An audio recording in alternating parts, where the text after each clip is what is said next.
Sorry if I stammer a lot. This is like the 4th time I've done this. Okay, so you all saw the title and you all clicked on this because you wanted me to tell you how to draw, right? Right. But before we begin, I have to tell you a secret. You ready for it? You ready? Are you sure? It's hard to swallow.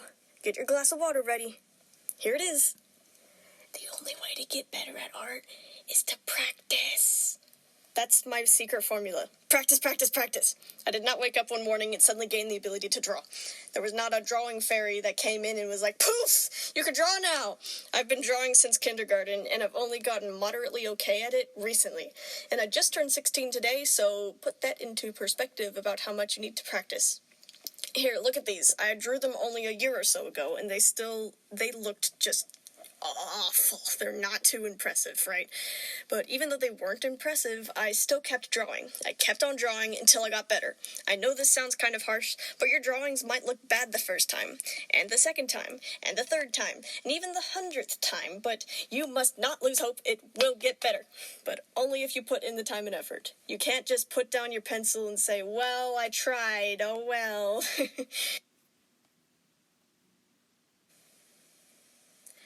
It's okay to be bad at something. I don't care if you can only draw a stick figure. Keep on drawing stick figures until they look like the stickiest figures to ever walk this earth.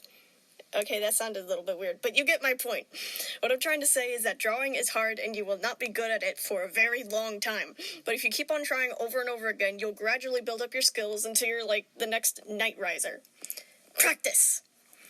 Anyway, so now the secret is out. You guys want to hear about the little tips and tricks to lead you along the way, right? Even though practice is really the only way to get better, I can certainly show you the little stepping stones that I took to kind of give you a roadmap. Now, of course, I'm not saying I'm awesome, I suck at art, and I'm still willing to post my stuff just because I know that I'm getting better, very, very slowly, but still better, and eventually I'll be good enough for my own standards. I don't see myself as some great champion of art and animation who's giving out charity or anything. I just see myself as another struggling artist who doesn't want to see other artists struggle too if she can help it. So, on to the first tip. Tip number 1, flat face. So I see a surprising number of young artists struggle with this, especially whenever they draw humans. It's where the human head, while facing sideways, has a muzzle of sorts. The mouth and nose sticks out disproportionately long to the rest of the face, but whenever it's facing forwards, it's back to normal. This is difficult to deal with since they look like a completely different person based on which direction they face. If they had the muzzle facing forwards, they'd look like this. Ew. Don't worry, this is a simple and easily fixable mistake. I'm pretty sure that it's caused by either anime or being used to drawing animals like cats and dogs, which should have these muzzles. Don't follow this rule if you're trying to draw a cat. Human faces are flat. While you're drawing your people, mark a straight line from their forehead to their chin and then drag it out to the tip of their nose like this. The lips and jaws should stay behind the nose, and the nose shouldn't be more than a centimeter or so from the forehead. If you naturally draw the muzzle and want to fix it later after you're done, you can click and drag it closer like this. Or if you're on paper, just erase and then redraw it closer. Done! Now your human's face is back to normal. Hooray! Tip number 2. Spike fur. I see this a lot too with young artists who draw animals.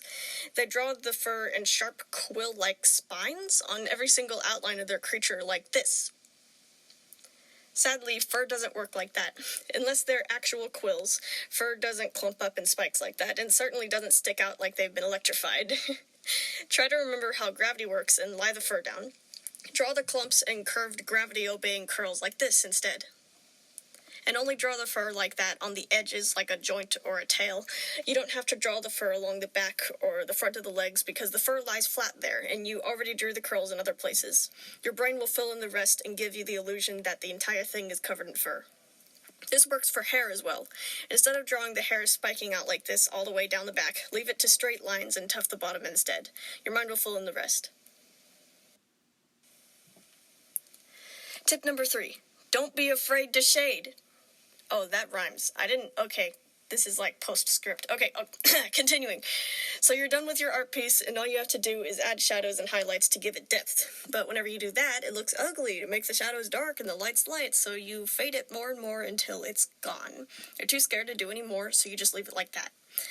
Well, I'm here to tell you that you have to be brave. It's okay for a white feather to have a dark gray edge, and it's okay for a black cat's ears to be light gray. Trust me on this one. Shade it as much as you need to. It'll look flat in 2D without the sense of light and shape, so just go all out. Again, your brain will fill in the blanks, and you won't see that the yellow is brownish or that the red is pinkish. All you'll see is, oh, that's some good shading. Don't be afraid to shade. You won't ruin your piece. Don't worry about it. Tip number 4, legs, arms, and body proportions. This one is more something to study, but I need to tell you about it nonetheless. An average human body has certain proportions that make it look human, so the arms aren't too long and the legs aren't too short. Don't worry, I have trouble with this too. It's very, very hard, especially if they're bending over or trying to jump or something. So the torso is usually about the length of the legs, and the feet are usually only as wide as each leg and half as tall. The head is in line with the sides of the body and the legs, and between the shoulders. You just have to kind of eyeball the neck. Make sure it's not stick-like, but also make sure it's not as thick as the head is. Usually in more cartoony styles, the neck is somewhere in the middle. Arms go down a little farther than the waist, with the hands usually a bit smaller in length, transitioning down into thinner fingers. Fingers aren't circles, they have a little point at the top where the fingernail is, but they're not triangles either. Give them a little bump where the fingerprint would be. Sorry. The nose tip is a little lower than the center of the face and right below the line of where the bottoms of the eyes are. The tops of the eyes are about halfway up the forehead, and the ears are a little bit lower than the eyes. The mouth is centered right above the nose, not letting too much or too little chin show. When someone is looking at someone closer to their face, their pupils go closer together, so usually whenever you're drawing someone in front view, make their pupils face a tiny bit inward, but not too much, to make sure that they're not staring off into space. That's what I think is for proportions. So, arms are a little bit further than the waist, legs as long as the torso, head as wide as the sides of the body, and eyes a little bit above the tip of the nose without consuming the forehead. Tip number 5, feminine versus masculine body types. Of course, before I start, I'm not saying that every female has to be feminine and every male has to be masculine. But whatever you're going for any gender, if you're wanting to make he, she, or them masculine or feminine, you need to learn the difference, just depending on whatever you're wanting them to look like. My best idea for feminine body types is that female-like bodies are made out of ovals, circles, and triangles. They are smooth and curvy, no matter their weight, and their outlines go into one another without much interruption. And if there is an interruption, it's a point, like at the elbows or chin or something. There's 2 sections of the torso, both of which are circular or ovular. Whenever they're lying down, sitting, or walking, their movement flows together like water or silk. It's kind of hard to describe. I don't want to get all mystical on you, but that's the best way that I can put it into words.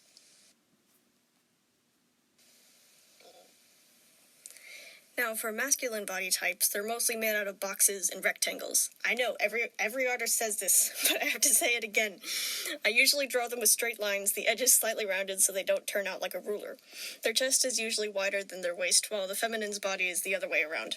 Their torso is made of 2 rectangles, one of which is more of an upside-down trapezoid, I guess, that is directly connected to the shoulders. The shoulders and the chest and the neck are all connected. The shoulders are broad, and so are the arms and legs, and the whole set is usually like slanting up with the neck like this. Whenever they're moving, they usually look stronger or more solid. Their outlines aren't bendable as a feminine person's, but I usually try to keep them straight. If you're wanting a body type in the middle of this, you can just kind of mix these 2 tips together. It'll be difficult, but I'm sure that you can figure it out.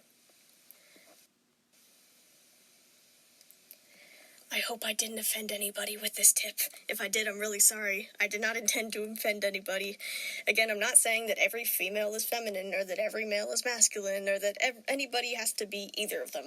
I'm just saying that if you want a feminine or a masculine character design, this is what you go with. Or at least this is what I'm saying you should go with. You don't have to, but this is just my tips. I'm rambling. Okay, tip number 6. Character design and simplicity. The basics of this one is just to not make your character design too complicated. Try not to go over 5 colors, and don't give them so much accessories that you can't memorize what they are and have to use a reference every time. I can draw Saber from memory because his design has green, white, dark gray, dark brown, and peach. Those are all easy colors to pick out, and since his clothes are just pants, shoes, a vest, and a stripe-ended shirt, I can always keep track of where those things are and make sure that they're consistent as I animate. Keep your design simple. It'll make everything so much easier on yourself. If you're not ready to draw that thing hundreds of times, don't put it in the character. Things to avoid would be splotch markings, dots, and complicated stripes. If they need to be there for whatever reason, you can always just simplify them. You can gather freckles into groups of 3 on each cheek, and you can tune down the splotches and make them easy to replicate. And you can thicken the stripes and lessen their numbers, putting them on easy-to-remember spaces so that you don't have to give yourself a migraine over keeping them from wiggling all over your tiger's pelt like worms on the whole animation. Also, on the same note, make sure not to put thousands of highlights in your eyes. It might look good for the first few frames, but whenever you draw it over and over again, it very quickly gets tiring. My eyes are just simple ovals with a pupil that has a little white highlight, 2 colors in the iris, a main one and a lighter one, and then a shaded arc over the top to give it some shading. This is easy for me to do over and over again, but you can always simplify it further if you want to. And if you detail your eyes, make sure to detail the rest of the character.